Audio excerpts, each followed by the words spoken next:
Good morning, everyone. This is Gordon Einstein. I'm reaching out to you from beautiful Los Angeles, California. That is not Los Angeles in my background. That is a background that's in honor of Digital Week Online. I'm excited to be with all of you today to run the Americas panel. And I think we're going to jump right into it just so we can give the most time to our first panel and the speakers here. Our first panel, starting at 9 o'clock right now, Pacific time, is Rethinking the Global Paradigm, Innovation, and hopefully there's not more than one, but we'll find out. No. I think maybe there is. Let's hope not. We'll see. So I think first we'll just kind of circle through our panelists and let them introduce themselves. And, Barbara, because I know you best, just give us a quick self-intro and bio. Barbara Bickham, founder and managing partner of the Women's Innovation Fund Accelerator. We do gender balanced C-level, emerging tech, sustainable investing, and accelerating. I like it. The name ring serial number. I'm just going in order on my screen. So, Irina, nice to get to know you. Introduce yourself, please. Thank you. Hi, I'm Irina. I'm here from Northern California. We're a very balanced panel today. A little north, a little south. Yeah, North, South California, and Russia. Mm-hmm. Oh, right. I forgot. Okay, go ahead. So I am a managing director at a fund called Golden Seeds, and we fund women-founded companies, primarily in the US. I'm also a VP of Finance at MetalPay, which is a digital fintech banking system, peer-to-peer with a crypto exchange. Yep. Got it. My buddy Fred. Okay, now I understand the connection. I think he's appearing a little bit later in the day. Because I invited him. Thank you very much. Yeah. Okay. Fine. We can both claim it, but go ahead, please. He's your neighbor in LA, so you can be there. Anyway, yeah, we have a really cool peer-to-peer payment system with a cryptocurrency exchange and our own blockchain. Tune in for Fred here. He'll talk all about it, but not the topic right now. Fantastic. And Ben Narasin, if I'm saying that correctly? Harrison. So Ben Narasin, like Harrison. NEA. It's the largest venture firm in the world.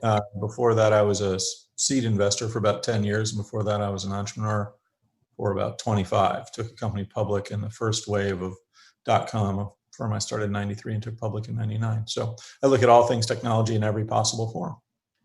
That's an interesting career evolution. And you've kind of gone up and down the capital stack.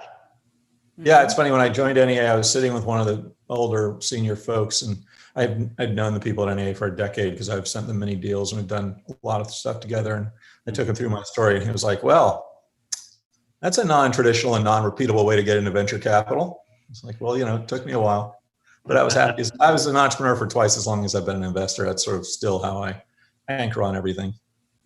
That's not atypical, though, especially if you're going the angel route, I think. You start up as an investor. I know VC may be its own track, but I think you mentioned you had a seed component in there. So I spent after I took the public company private, I retired for a while, and then I moved to Silicon Valley. I'm not from here. And I became enamored of sort of the opportunities I was seeing, sort of new entrepreneurs coming up with these great ideas that were relatively inexpensive to create. So in 2007, I started running an institutional seed fund for a large venture debt shop. At the time, seed wasn't really a thing yet. So it was yet another entrepreneurial version of life, but a lot of fun. I mean, it's just, seed's a great place to be. Harder at NEA being about a $3.7 billion fund. It's not a primary focus to do seed, and we're going to figure out how to make that work better. But, it's great to work with entrepreneurs all up and down the stack. Interesting. And Barbara, you tell us about your accelerator, and then I'm going to kind of go from there and lead into how COVID has touched it or not. But just give us some context. Our accelerator does something very unique. It's called the due diligence intensive. And then we also have a sustainability component. So we have 6 weeks of due diligence on these emerging tech companies. It is at the level of, someone that wants to M&A IPO or something to that effect. So we have a 4-page checklist that they go through, and they get like a full diligence from us. And then the last couple of weeks is a sustainability plan. So 2 weeks of sustainability plan. And we look at that as the next set of customers, vendors, and potential acquirers, because that's, if you look at Google, they bonded out $10 billion. Jeff Bezos has created a $3 billion fund. Microsoft and Apple have both already said, hey, if you don't align with these certain things by 2030, then we're not doing any business with you. So we're looking at that and saying, hey, what's kind of the next set of customers there and acquirers? It's funny, I was reading an article last night about the distinction between an incubator and an accelerator, because I'd never teased those two out of my mind. Mm-hmm. What makes you, and I think I read that in most cases, accelerators are backed by another organization or group of organizations. And my cat decided to join the conference, so we have another panelist here. Awesome. What can you dive in a little bit into? Are you trying to help them scale? Are you trying to work with them to achieve this more holistic, environmentally friendly model? Can you kind of it's a combination of not only scale, but also the environmental. It's not really environmental. Sustainability encompasses many things. So the fact that we're doing gender balanced C-level is a sustainability component, because A, we're trying to, close the funding gap for women. B, we're trying to get women kind of more on the equivalent pay as their compadres on the C-level. And then we're also trying to create kind of the next set of investors for the future. And so how do you go about closing that gap is you have to powder all that. But as far as our accelerator, it's completely online 100%. So we migrated from when you did it, Gordon, from in person. Barbara had me speak at USC, which is my law school alma mater. So I appreciate that's your alma mater. So we kind of went from in person, and then we had people flying in to virtualize. So we had done it on Zoom for about a year. Before COVID or after? This was pre-COVID. And then after COVID, what happened was I said, well, we need to create kind of have a more comprehensive viewpoint of our alumni and our people we're serving. So we've created a complete community online. It's very similar to one of the social medias that starts with an F. And so we have our video and courses in there, but we also, Irina has spoken at that as well. She did her kind of what is angel investing and what is golden seeds. And then we kind of, so she talked to our group, and then we put that into our community. And we have perks and everything like everyone else. So Irina, can you dive a little bit more into golden seeds and just flesh it out a little bit more? Then we're going to kind of tease over from that to how it's been affected by the COVID situation. But give us additional context, please. Sure. Yeah. So Golden Seeds, we are a group of about 350 investors in the U.S. It's top 5, I think, biggest angel investment fund in the U.S. We're all self-managed, like any angel investment fund is. So everybody participates very heavily in the kind of the doings of the fund. So I'm on the committee here in the Silicon Valley for the Silicon Valley chapter for ecosystems. So I, make partners with people like Barbara or other VCs or other accelerators. The Founder Institute is a big partner for us, and that's where we make sure that we are known and we get our investors from there, and then we also get our companies from there. And it's specifically our pipeline basically comes from our ecosystem and our work within our communities. We have chapters in New York, all over Arizona, Chicago, Boston, Texas, all over the country, and that's where we get our founders. Our main criteria is one of the C-level founders has to be a woman, and that is how we think we basically secure our investment in a diverse management team, very similar to what Barbara was talking about.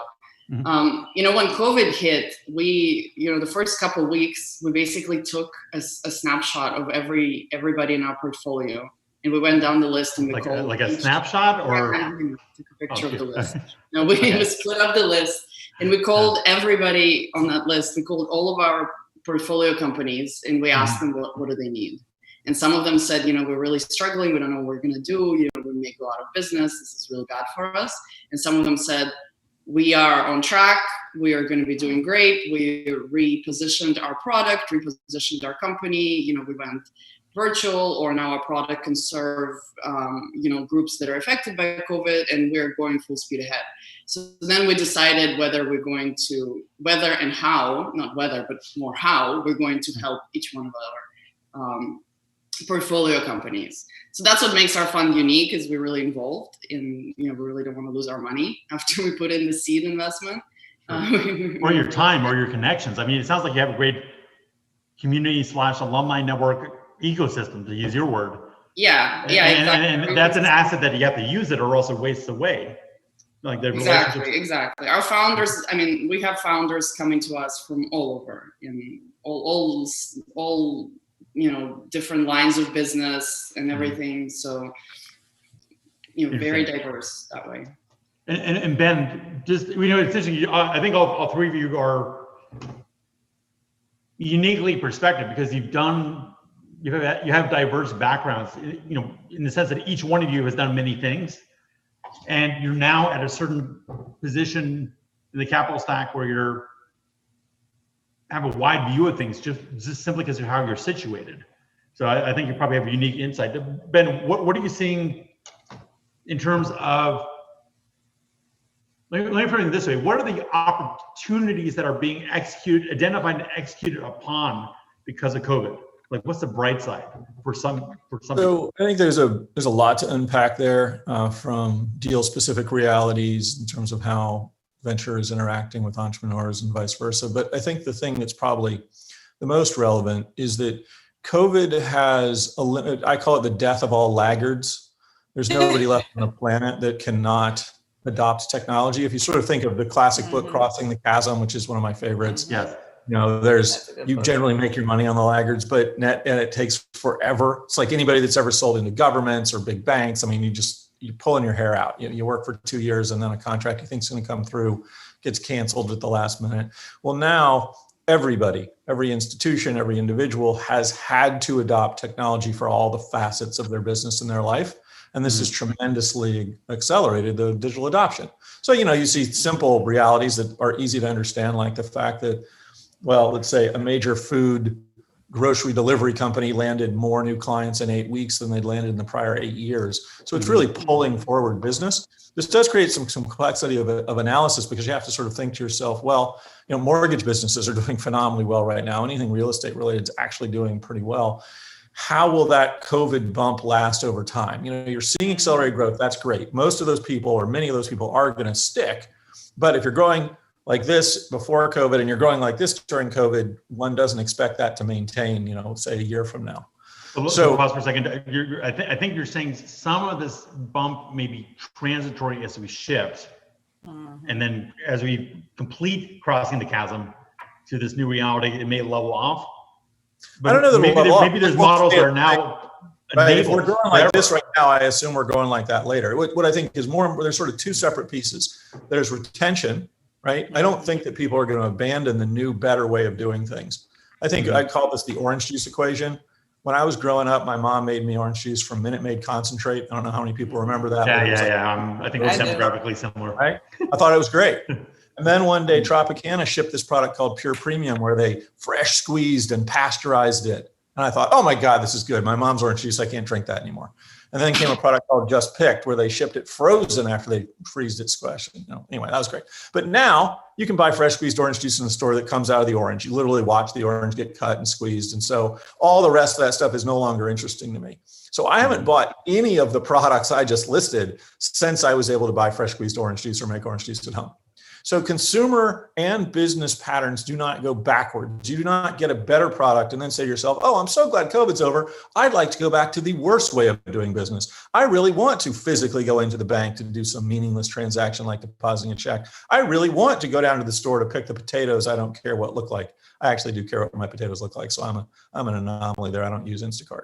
But I think I'm near West LA. I'm near Whole Foods. You're not an anomaly. Everyone is like fetishizing the potatoes, so you're okay. But the potatoes are probably an easier place to be a little more lenient than some. But I think that there's the two issues are how much of it will retain, and I think that will be high, and how will you predict what growth in the future will be? Because when you look at valuing a company, you look at the public markets. Every venture capitalist that I know and respect invests in companies they believe can be future public companies. And what does the public market want today, and what have they wanted for a long time? They want two things, and it's pretty much all they seem to care about: growth and margin. And the more of each they can get, the better. Well, so if you're trying to value a company, you know that generally that growth is going to degrade over time. But if you're starting at 10x a year growth, you're comfortable you can get to a very high growth level when you're going into sort of a public company. The best public companies in the world right now are growing, in excess of 100% a year. And we're talking about businesses like, I think Snowflake's at 130% per annum growth and 600 million of revenue.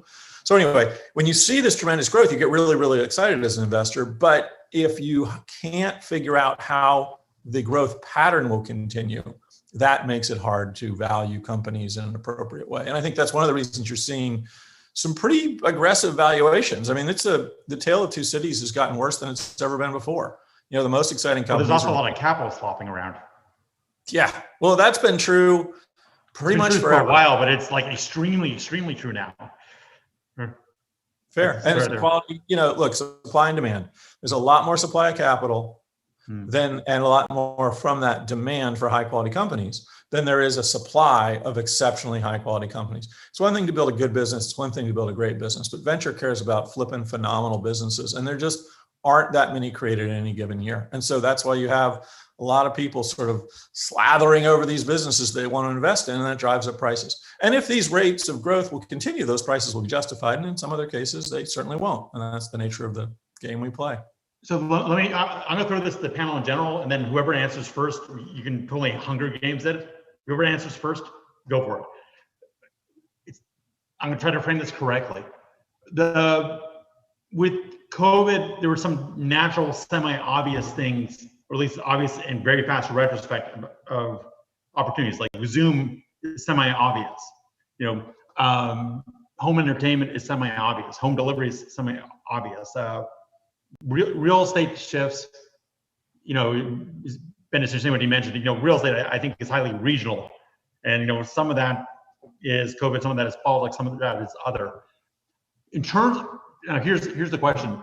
Those are all almost first order effects of COVID.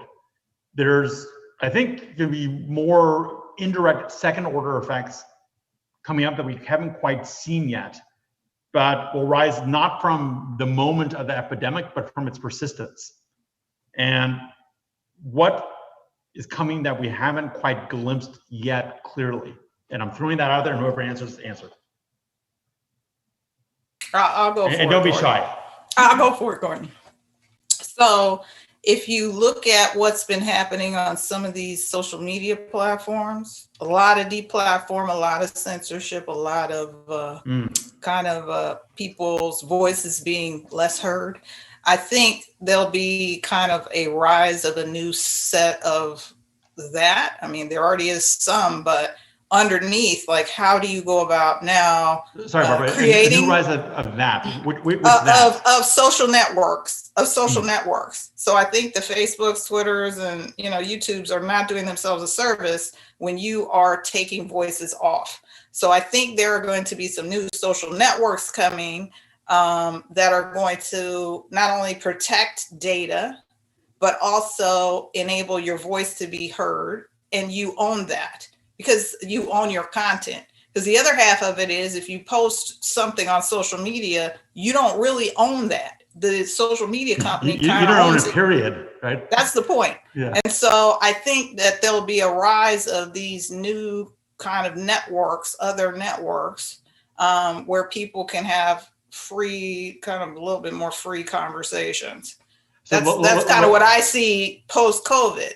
Because if you have a voice of anything, like we're on this conference and there's a voice here, I think if you have a voice about anything and you are willing to share it, then you should be free to share it. And everybody's not going to agree with your voice, and that's fine. If you don't agree, don't listen. Easy enough. Problem solved. I wonder. Let me continue that with you. Sure. First, I wonder. I know that Ben's comment about COVID forcing everything to go digital may have also raised the stakes with social networks, because what was once a nice to have has now become a need to have, because we're living these digital lives more completely sooner than we thought we would. So like the stakes involved in being cut off from your platform just went like this, because you can't go meet anyone anymore. It's hard. But I wonder. Yes. Go, Not only from an ecosystem building or a connection or a relationship side, but you know, a lot of people monetize themselves on these platforms. So if you are now off of the platform, what happened to you? Like all your where business, is Alex Jones? I don't know. No, he's somewhere else, I guess. He's on BitChute.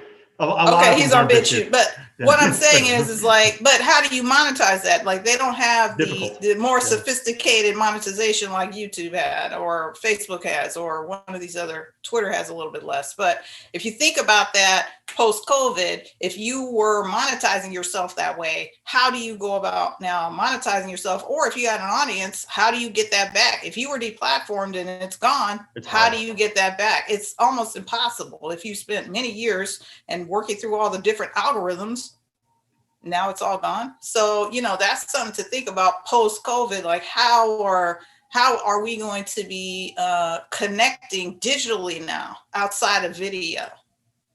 Well, I'll put it for the group. Will there be post-COVID, or is this the new normal? And what does it mean in terms of investments? Anyone? So the problem that I see that is very, you know, difficult and very close to heart that has happened, and not a lot of, and we're still figuring out how to adapt. And, you know, there's kind of two and they're interrelated. And one is education, because, you know, right now we've had to rethink everything. You know, schools in California are not open. And, you know, hey, it's funny, my wife just asked me to check, because she's in Zurich with with our son, and you answered the question, so thank you. No, well, I mean, there are some that are private. Well, you know, I never thought my child would be outside of the public school system. We were very, very happy with the public school system. We are in private school now because the public school is not serving, you know, they don't know how to be a remote school. You know, they are a school that went on Zoom, which, you know, for this kind of conference barely works, right? It would still be a lot nicer. It works great for this conference. Thank you very much. Well, I didn't say it doesn't work, but I said it would be better if we were all in person. Everybody would like to be in person. Imagine for the children, you know, everybody can relate to this. So this is a huge problem. And the ones who figured it out before COVID, during COVID, and will continue figuring it out are going to win. And this also ties into the remote work situations we have now. So there are companies who were like that before COVID. There were a lot of remote working and people figured out how to do it. But there is some element of in-person that is now missing, and we really need to figure out how to bring it back. And, you know, for us at MetalPay, we used to have our, you know, hour with CEO or our times with the executive team after work hours. And now that doesn't happen, and we have to figure out how we are going to make it happen. So now, I'm sorry, let me re-ask the question though. Will there actually be a post-COVID, or is it just another cat? Ben, you know, there's cats everywhere. If we figure out how to do this really, really well this way, then this will be post-COVID. But so I would argue that I would posit that humans have incredibly short memories. We've gone through a lot of traumas before. 2 years after COVID's done, it'll be a conversation, life will be normal. Having said that, and by the way, the roaring 20s came immediately after the Spanish flu. So I don't think it'll go back to normal. I think it'll go back to party time. I think you're going to have a lot of people excited to get out there and do things, and they'll probably overreact. And that could create challenges, and it could be an enormous amount of fun. I don't know. Can't predict that. But does that create investment opportunities? On that part, I'm just talking about socially. You know, I would go back to the orange juice equation, though. Anything that works better now than it worked before will stick. Right? Now, staying at home 24/7 isn't going to stick, because that doesn't work better. You know, I don't know, actually there's that, everybody's probably seen that meme of Clint Eastwood on the, you know, front porch, and it says, you realize that you're a jerk when COVID hasn't changed anything about your social life, right? Yeah. We're all, I'm definitely a jerk. Okay. So I'm pretty happy. What social life? Yeah. But look, there's going to be a pattern that will get ingrained in the way we do things, which will change. And so in that environment, what I think you'll have is people will keep all the good stuff and jettison the bad. And there's going to be a lot of consequences from that. There's also going to be a lot of, going back to your point of second order, there's good and bad that's going to come from that. That seems pretty clear to me, right? Like, so I had the interesting experience of retiring for an extended period of time when I was young.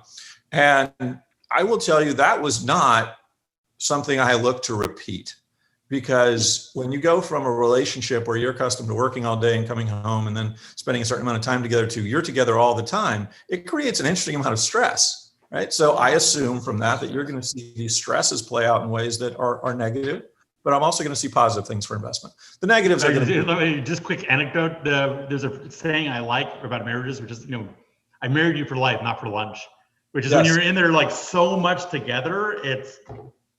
The one I always heard was, I married you for better, for worse, not, get off of my couch, not for life.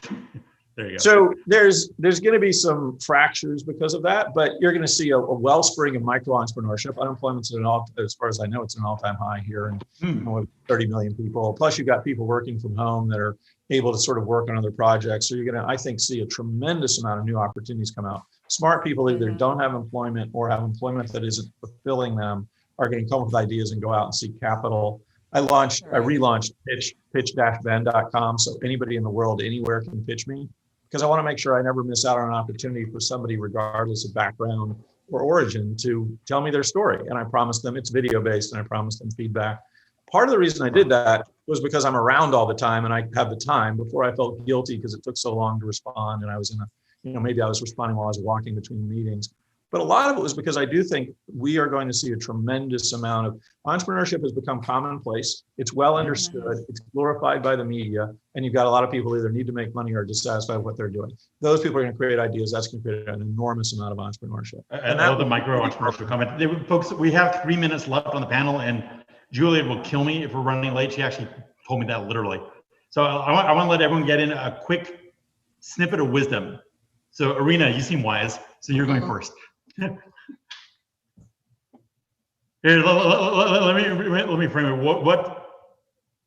What flow on the capital stack do you think is maybe more on fire because of these changes? Do you think there's more on seed? Do you think there's more on early series? Do you think it's all getting bypassed anyways? Let me go. I don't know if I'll answer that, but I will say something. What I've been kind of watching through Golden Seeds and the investors that come into us.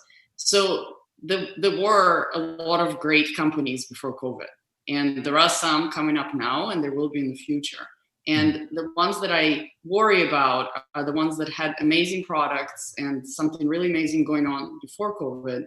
And then they took COVID as this kind of buzzword and decided, hey, maybe I can throw that into my business plan or product or, marketing or fundraising strategy. And then they kind of lost their original way.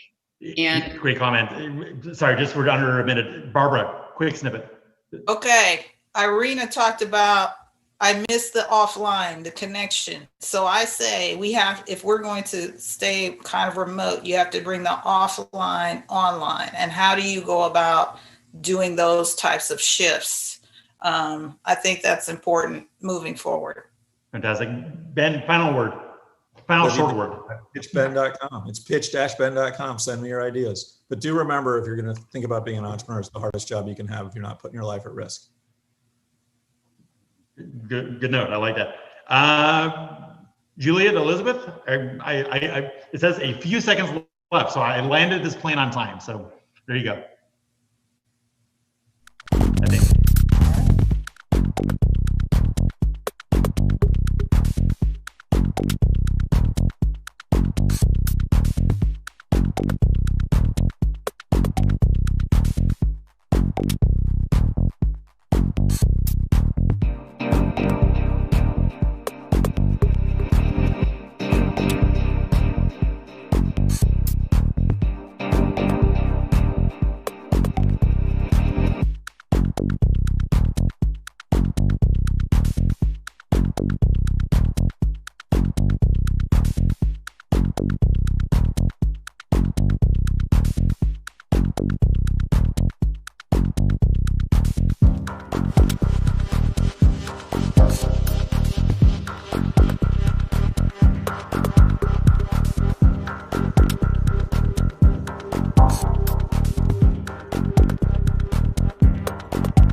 and we're back with our next session. I'd like to introduce, hopefully I will pronounce it correctly again, Alex Nascimento. From Portugal or from Brazil? I'm from Brazil. Fantastic. But my family is Portuguese. Yeah. Got it. Alex is at blockchain at UCLA, which is a fantastic program. It's very well known. And I'll give him a moment to speak about it. That our topic for this session is how security tokens changed business forever. But before we dive into that, I want to again welcome Alex. And Alex, as before, just give a snippet on yourself, give a snippet on blockchain at UCLA. Just give us some context about you and your program, and then we'll dive into the topic. Fantastic. Well, thanks a lot, Gordon. It's a pleasure being here. Digital Week is always one of the best events online. So true honor to be here. So the story of our engagement in blockchain started quasi as the evolution of tech here in California. So I've been teaching at UCLA a little bit over 10 years now, and we had a history as an investment firm of supporting and investing different startups in the ecosystem here in California. In 2016, I came across some of the folks that were doing the Ethereum program and different investments in blockchain startups. And obviously, everybody knows the story after 2016-17, how that exploded. So in 2017, myself and a few other alumni and faculties at UCLA Anderson, where I got my MBA, decided to pitch the school for us to have a blockchain program. UCLA is one of the schools that helped implement the internet, and therefore we thought it would be, in line with the That's story. right. You were one of the original nodes. One of the original nodes. Yes, exactly. Yeah. I'm old enough for my father to know about that. Yeah, we're from that generation, right? Yeah. Green screens, and so then we thought, it would be in line with the school, and obviously the popularity of Bitcoin helped us get the program approved like at a record time. So we started at that, but then quickly we understood that it was all about the students. So it became a student-run program. It's a student-led organization now, Blockchain at UCLA, with over 400 students going across the entire campus, all the way from the law school to the business school to the engineering school and even the humanities program. That's worth its own segment. And I think I'm going to have you on my show so we can talk about this. But let's dive right into the topic just because it's such a deep and rich one. So how security tokens change business forever? I'll just let you launch, and I'm gonna pepper you with questions if I feel like it. So go for it. Sure. Shall we do a slide presentation? What do you think? I'm happy to just talk about it. Well, you know what? It's your show. You're the captain of the ship, though I reserve the right to interrupt. All right. So let's just share screen here and go through a couple slides real quick. Share. Can you guys see my slide? Yes. Fantastic. So a little bit of what we're going to talk about is security tokens and how they revolutionized business. So my name is Alex Nascimento. Like I said, I've been teaching here blockchain at UCLA. Our course is open to the general public. So if you're interested in learning, you don't need to be a UCLA student. You can actually become a UCLA student by enrolling in the course. Now with COVID. Yeah, I got to jump in. First time I went to USC Law. Am I allowed there as a Trojan? Yeah. Okay. Actually, please go on. No, actually, that's really funny. We're really close with the USC blockchain team. I think we're probably the best relationship with USC is the blockchain efforts. Okay, good. I was kidding, but that's good to know. Please continue. Yeah, the rivalry doesn't exist in the blockchain world. We're all about community. So, a little bit of my background, angel investor, and then I run on a daily basis 7cc, which is a blockchain investment firm.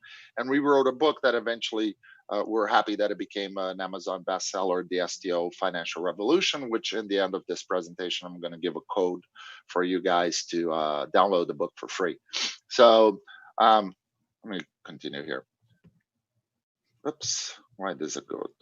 So here's the code, STO Digital Week, all caps with a dash in between, STO book. Here's the website where you can get it. You can also get it on Amazon. So a little bit about what we do. We do and invest in STOs and blockchain projects. We provide research and support for companies and advise these players in the space, as well as educate not only students, but corporate leaders and entrepreneurs. Little disclaimer that my legal team makes me do it all the time. I'm not a lawyer. This is not legal advice. Do your own research, get a proper securities lawyer. But a little bit of the difference is we made this transition in 2017 and 18, which is a lot of the part of our research story at UCLA. As everybody knows, in 2017, the whole boom of ICOs were deemed unregulated token offerings or unregulated securities offering by the SEC, which is the governing body here in the US for securities and for stocks and bonds and things like that. So at UCLA, we decided to research how could this be done in a regulated form.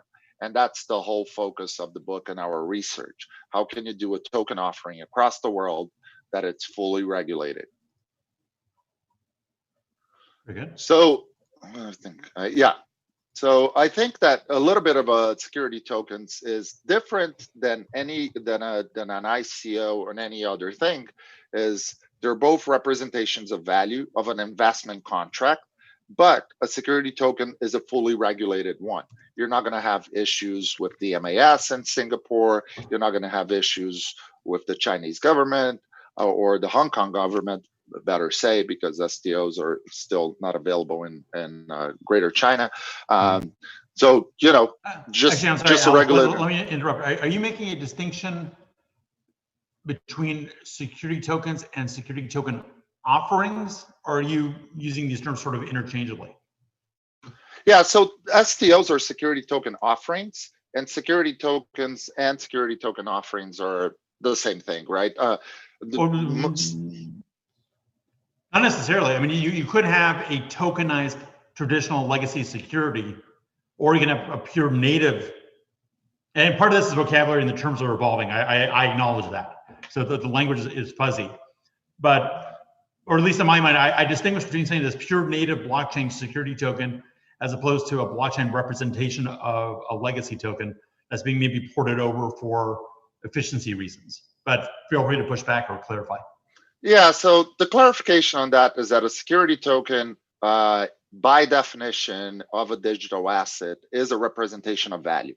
And that representation of value could be like anything, right? It could be like an investment contract. So if you have anything that someone is giving you money and it's going through the Howey test, which is the test that most regulators around the world define what is a security, meaning an investment contract that should be regulated if offered to the greater public or even to accredited investors. That's considered a security token.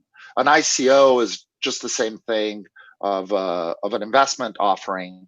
In most cases, you can strip out NFTs and other sorts of things, but it's not regulated.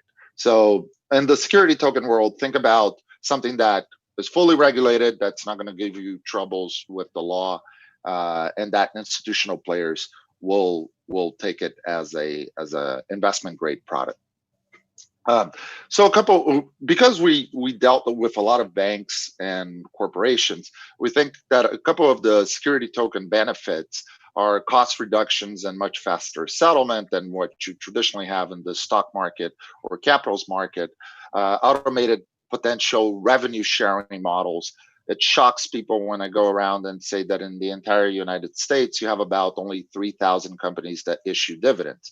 Why is that? Is because there's a lot of back office costs to issue a dividend. So you have to have a robust infrastructure as a company, or else it just doesn't make sense financially.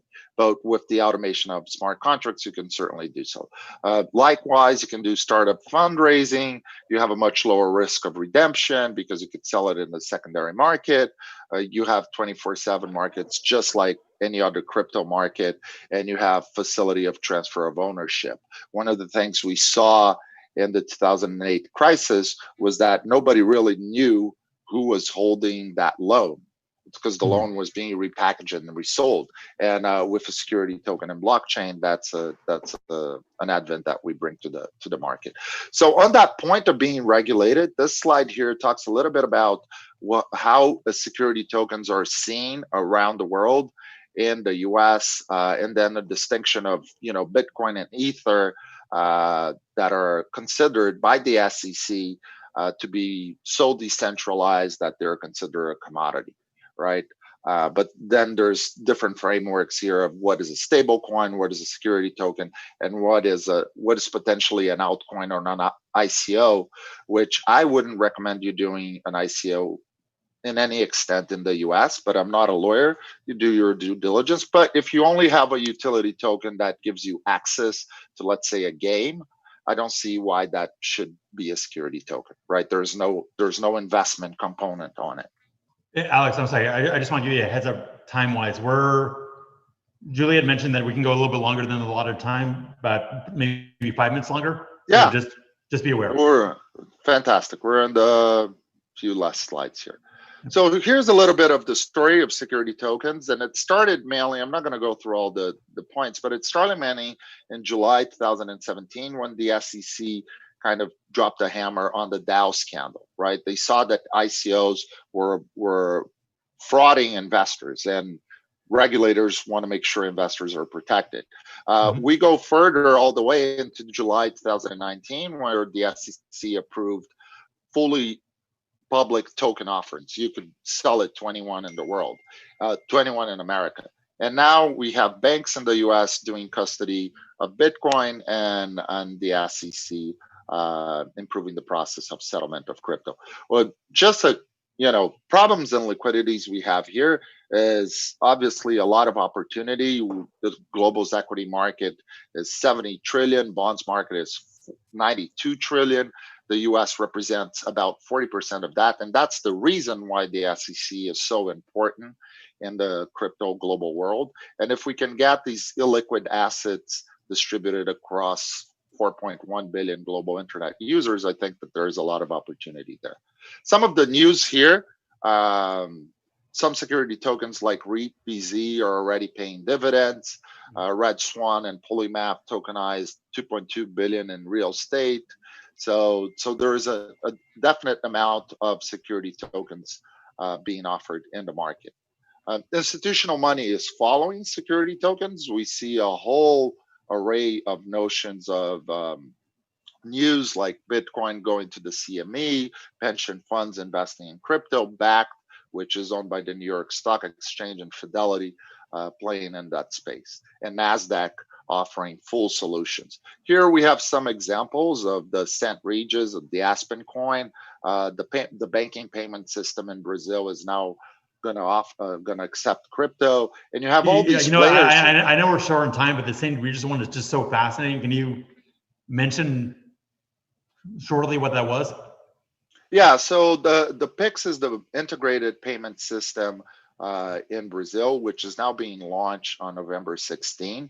So all these fintechs and all these banks are going to connect into one single, let's call it API or common outlet, right, to make these payments immediate. So you're no longer going to have like 4 days for it to settle if I'm going to wire you some money. And that payment system, it's called PIX, and it's going to accept crypto as well. So we see like, a lot of evolution following security tokens, including NASDAQ has a full offering of issuing and maintaining security tokens, including a security token exchange. A little bit of the future of what we're seeing. We're seeing STO really revolutionizing financing, especially from an institutional side, exchange listings like T0, marketplaces going live, DeFi, in my opinion, could be considered a security token. Crowdfunding in the US is being raised from $1 million to a $5 million cap, which is also going to increase the amount of security tokens in the market, which will bring higher liquidity and a lot more clarity and regulation. And just to finalize, we think that security tokens are kind of like Amara's law, which we tend to overestimate the effect of the technology in the long run, but really underestimate it in the short term, but really underestimate it in the long run. Which we think is going to be the bedrock of financial services. If I may leave you with an advice, make sure if you're going to do a security token, you keep a really good track record of who are your token holders and get help from a legal team because of international jurisdictions of securities, which, if history plays its time, is going to still take a few decades to become homogenized. Here's the slide deck where you guys can get the book. And, my name is Alex Nascimento. It was a pleasure to be here. You guys can find me on LinkedIn. If you put Alex Nascimento UCLA or Alex Blockchain UCLA, you'll probably find me on a black and white picture. Happy to connect on LinkedIn. You know what? You wrapped up and landed that plane in perfect timing. So great presentation. Great to connect with you. Very interesting. All of it. So, by the way, your slide about the different jurisdictions, I think that's pure gold. Yeah, well, I'm happy to share this slide with you guys, so you can send it back to the audience. But this one here. This one is great. And in the book, there's a whole section of jurisdictions around the world that gets updated every 6 months. Perfect. All right, Alex, again, thank you. Thank you for taking the time. Thank you for joining us. My pleasure. Appreciate it. Yeah, look forward to joining you on your show. Yes, sounds beautiful. Take it easy.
Everyone, we're back. It's Gordon Einstein again, of course, at Digital Week Online. I want to introduce our next guest.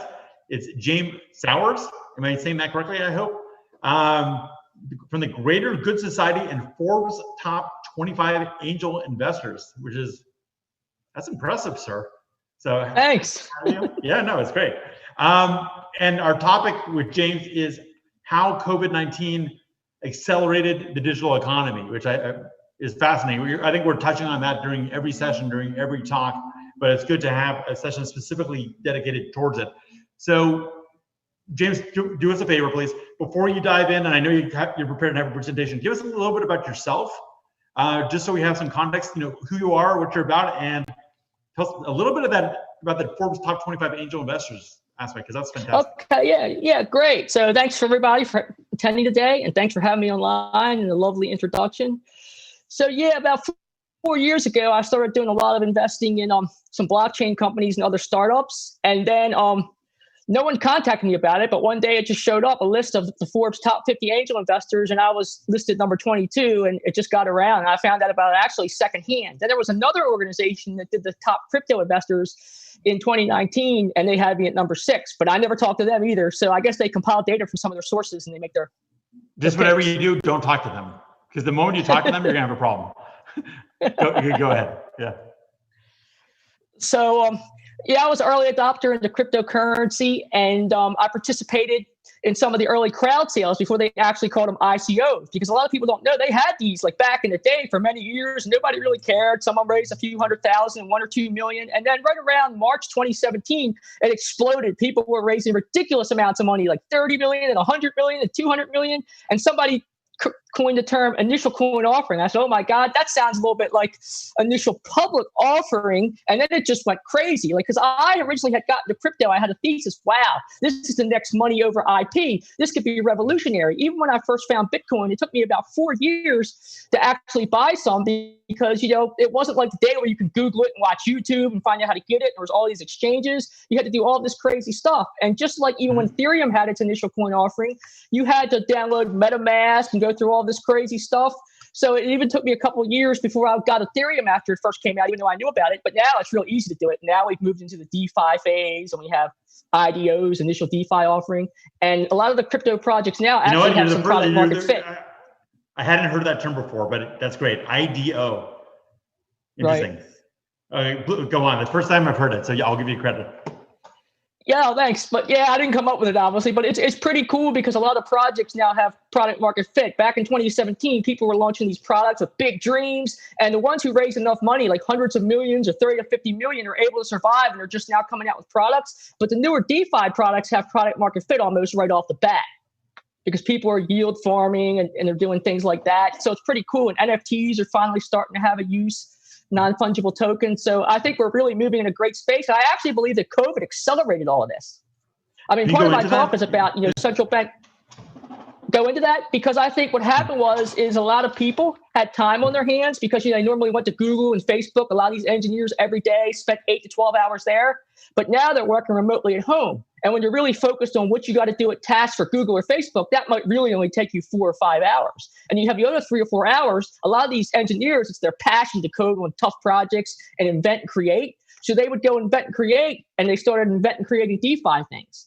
And somebody had created Yearn Finance, a guy named Andre Crony, if I'm pronouncing his name right, or Cronji, and it just caught on. And then people just started building off of that. And the great thing about blockchain is it's 99.9% open source. So you're building off the work of other people. So they kind of call it like the money Legos. So DeFi kind of became a thing. And I think with interest rates going, to zero, and in some places below zero, and the Federal Reserve pumping all this money into it, people needed to find yield. So they started inventing DeFi and things like that in a way to get yield. Interesting. Your background, it's great. So how did COVID-19 accelerate the digital economy? I mean, you kind of touched on it, but how did it, go into your presentation? I want to see this. Okay, great. I can put on some slides. And I'll stop interrupting. Julian informed me that you have maybe 10 more minutes than originally allocated, because we want to hear what you have to say. So we've expanded the time. So go ahead. Cool. So let me find it here. Just 1 second. Mm-hmm. So here we go. I'm sharing the screen. I guess I got to open it up for it to go into Zoom. It's always interesting because different ones, can you guys see the slides? How COVID-19 accelerated the digital economy? Yes. Okay, great. So if there were any lingering doubts about the direction of the digital transformation, forcing every business to become a technology business with code in its nervous system in order to survive in the future, the impact of the COVID-19 has definitely erased these doubts. It's accelerated the pace of technology and what I call the intersection of humans becoming symbiotic with technology.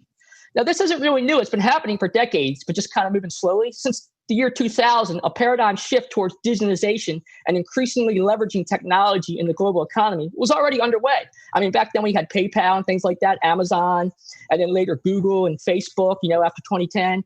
And the current events have accelerated the paradigm. So it was evidenced by the significant acceleration in omni-channel commerce, digital content consumption, and digital health insurance, and digital health solutions like Teladoc. Many reluctant corporations in all the sectors and verticals have been forced to go from active experimentation to active scale-up strategies. So I believe we just experienced 7 years of adoption in the last 7 months. Mm-hmm. And this is really just the beginning. And one thing that's really influencing is going to be money, and really accelerate blockchain, because physical money is fundamentally very dirty, spreads germs, viruses, like the flu and other things. And recently, the COVID-19 outbreak has led many of the nations exploring digital currencies at a very accelerated pace. So before COVID, we already kind of had a cashless society. People use Uber and Lyft. They use their apps that allow them to get around the city without a wallet. There were cashless stores popping up with Amazon Go and Uber Eats. And there's wallet pay mechanisms in many areas that are becoming the new norm. I even noticed at my local Walmart now, they basically have 40 self-checkouts, and some of them won't even take cash. There's only like a very small fraction that takes cash. So COVID-19 has basically opened the door for officials to once again reassess how the public interacts with money, update the currency system, and meet the demands of the new moment. So this has accelerated how blockchains will be used to integrate money over IP via the central bank digital currencies. So I believe this is changing the architecture of money. And a lot of people don't know this, but the Federal Reserve Board of Governors and several of the Federal Reserve banks have been actively working on a digital dollar. And legislation has proposed that each American could have an account at the Fed for transacting in a central bank digital currency. So these digital dollar initiatives create a new payment, instrumental digital cash, which would be just like the physical currency issued by central banks today, but in a digital form, and potentially without the anonymity of physical currency. Some of the designs of the digital dollar will allow the central bank to directly issue the CDC to end users. They'll have wallets, and the central bank will facilitate transfers and redemption services without banks. The Federal Reserve Board of Governors also has a technology lab. A lot of people don't know about this, called Tech Lab, that has been building platforms and testing a range of technical relevant to digital currencies and other payment innovations. Staff members from the Federal Reserve, including software developers, are contributing to this effort. So the Federal Reserve Bank of Boston is collaborating with MIT, and they're experimenting with digital dollar. This is kind of a multi-year initiative, and it was launched just last August. The Federal Bank of New York has also established an innovation center with the Bank of International Settlements. So we have entered a new industrial revolution. Every technological advance is both a blessing and a curse, is something I always say. And every generation lives better than the richest titans before due to technological advances. So I believe, contrary to the media and the popular opinion, that we're living in the greatest time in history. Even the poor and middle class live better than the wealthiest titans centuries ago, thanks to technology. And if anybody wants to follow me on Twitter, I'm at Primal Key, and on Instagram at Asian Cowboy 12. And I even started messing around with TikTok, and it's at the Asian Cowboy, because some person that is a non-Asian has the other Asian Cowboy, believe it or not. How dare you, or her, or it? You need to trademark your name. I lost volume for a second. Okay. I was saying, how dare someone take your social media handle? You need to trademark your name. It's I no know. one can do that. Interesting. I think we have a couple. I think we have another minute or so. Can you? Let me throw this at you, because I agree, and it seems to be a theme of these presentations, that COVID-19 has accelerated the future. I get a weird vibe that the future got accelerated, but it's a different future. It's kind of, I feel like we got pushed in this kind of alternate reality. And I don't know if I'm just kind of seeing the world through my own, little Gordon perspective, whether this is something that's transient, and once COVID goes away, if it goes away, we're gonna get kind of back on track to the direction we were going just sooner than we would have, because COVID accelerated. It's kind of a gut feeling question, but what's your feeling about, are we on the same path as we were, or does something change? So I kind of have a gut feeling that some new habits are formed, and some things that people adopted that were kind of like, I don't know if we should adopt this, or if working remote even works at all. There will now be they'll still be going to the office, because a lot of people learn from osmosis, even in coding. If you didn't know how to do something, you looked over your shoulder at a cubicle and said, hey man, how do you do this? And someone came over and told you. So just doing that virtually is kind of harder, but you can do a lot of things virtual that are basically more effective and saves time and money. And all these trips around the world at different places can be done virtual now, at least for the initial meeting. But I think that it's not going to be 100% the way things are. Once they find a vaccine, and maybe that takes a year or two, and we get back to normal, it won't be the same as it was before, but it'll be kind of like a slightly altered path. But some of the things people say that we're never going back to certain things, I don't know if that's 100% true, because people are kind of tribal and social. So they're going to want to at least once a week or maybe once a month go into the office and have something with the other workers, meet everybody in the company. So I don't think it'll be 100% remote like some people are predicting.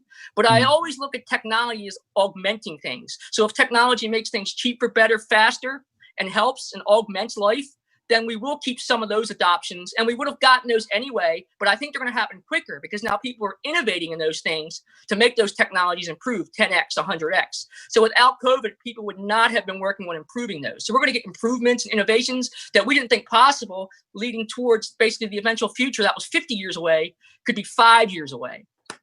So that's a fascinating comment. It's not just we're moving faster, it's that our choices of where to move faster have shifted, right? It's not just, it's not everything's going faster. It's that like certain things are now getting new focus because we're in a new environment. It's an interesting way of looking at it. 100%. I even have a saying when I talk to some of the startups that I invest in or advise. I say, your focus determines your reality. So if you're focusing on too many things, you're going to be scattered. You're going to be too spread thin. But if you're focusing on your main mission and everything you do goes towards that mission, your focus is in the right place. And of course, you learn and iterate because you build, measure, and learn.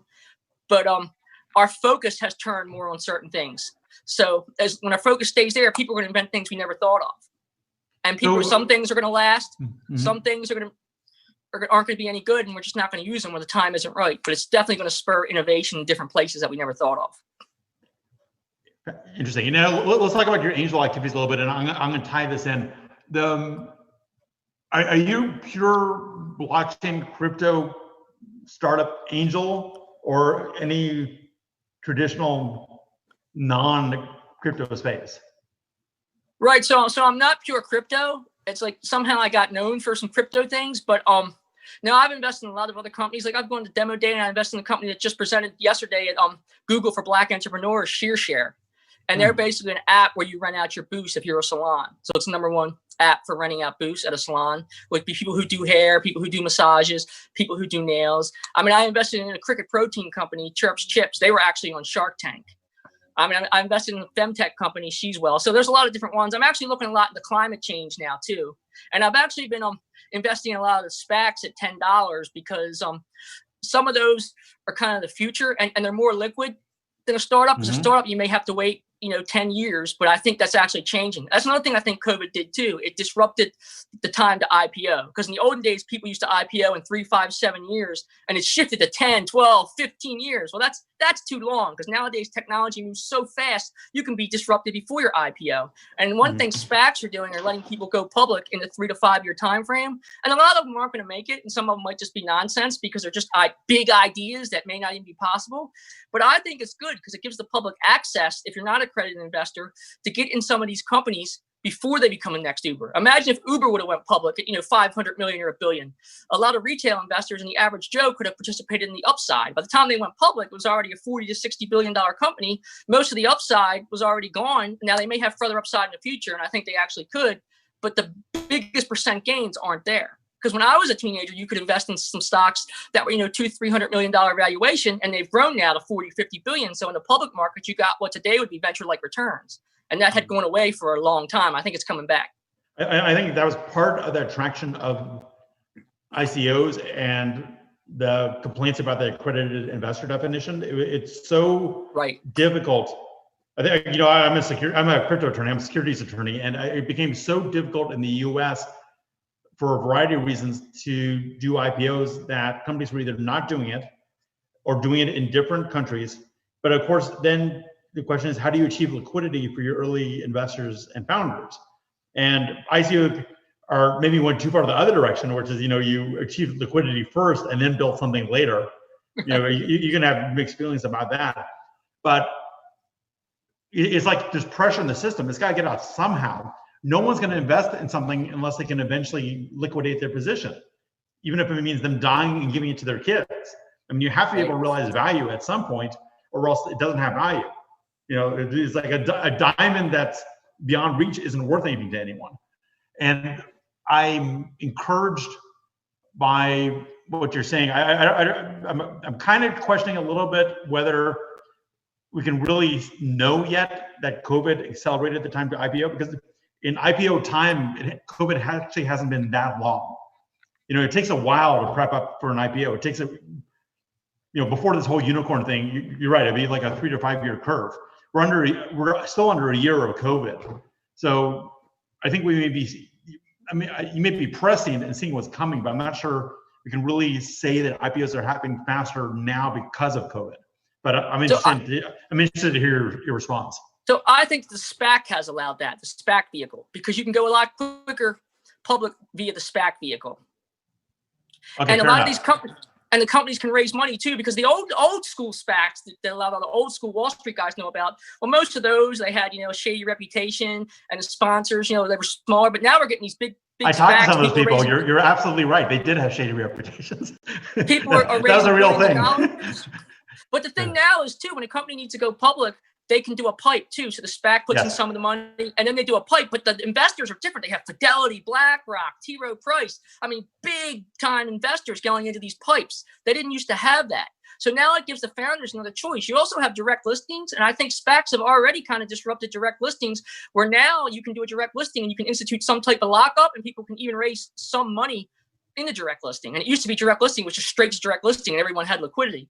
So that's changing the game there too. And obviously there's going to be some kind of SEC rules looking at some of these SPACs and some changes, but I think innovation is good, and it's going to help companies, especially in things I believe like climate tech, that take a massive amounts of capital. Because technology companies, anybody can start now because it's so cheap and it's more expensive than ever to scale. But things like climate change and, special energy things where the batteries have storage and just things that cost hundreds of millions of dollars to build or just an idea by scientists and PhDs, even those can be funded by SPACs.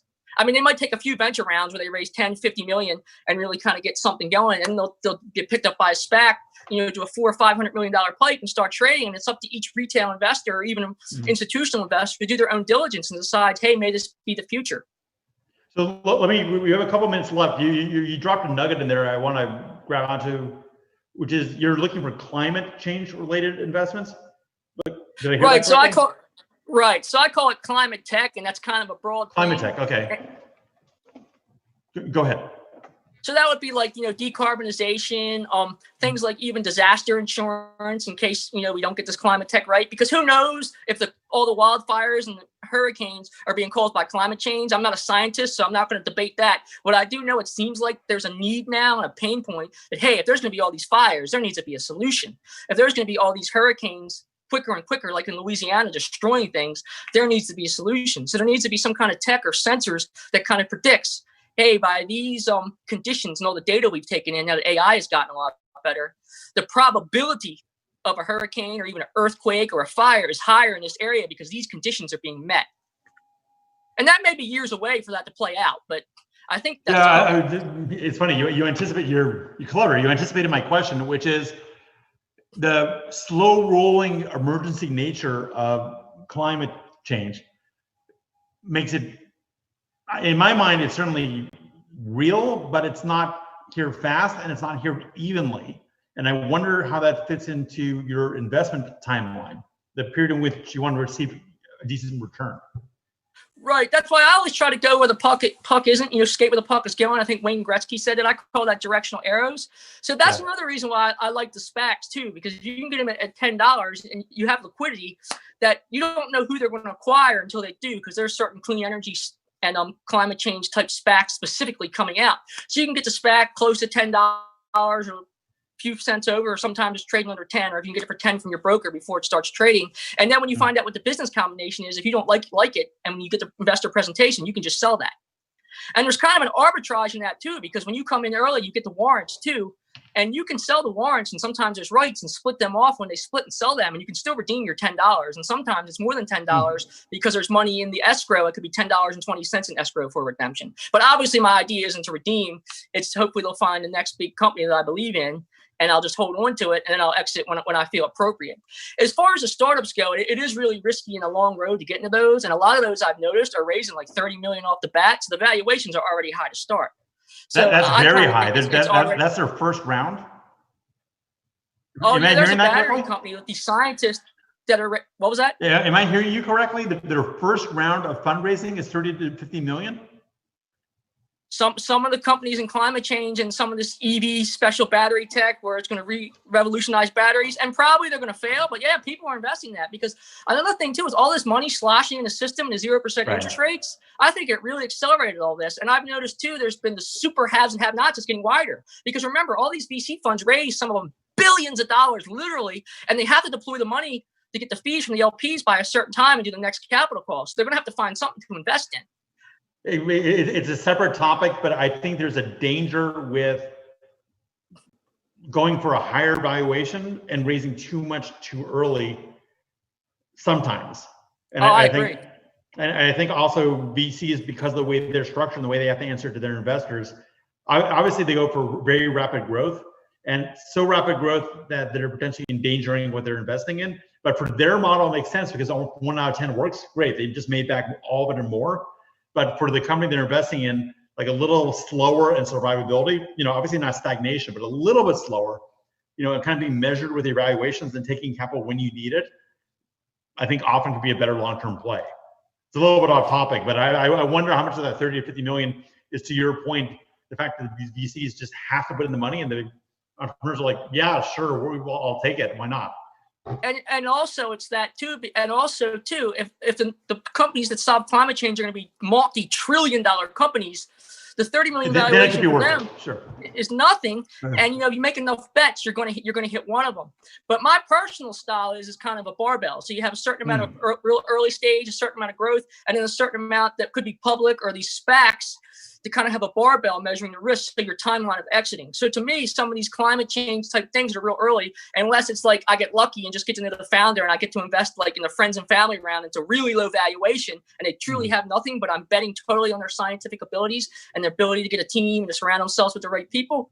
Then it's probably worth it at the very early startup stage. But if the valuation's already 30, 50 million, it's probably not something I'm going to go into unless I'm really sure that these people have a high probability of achieving success, or they have a plan to even get to the public markets in 3 to 5 years. Because a lot of biotech companies go to the public markets 3 to 5 years, even during all these other companies taking a longer time, and they don't have their drug yet because it could take $100 million to get the drug released, and they have different stages of FDA approval.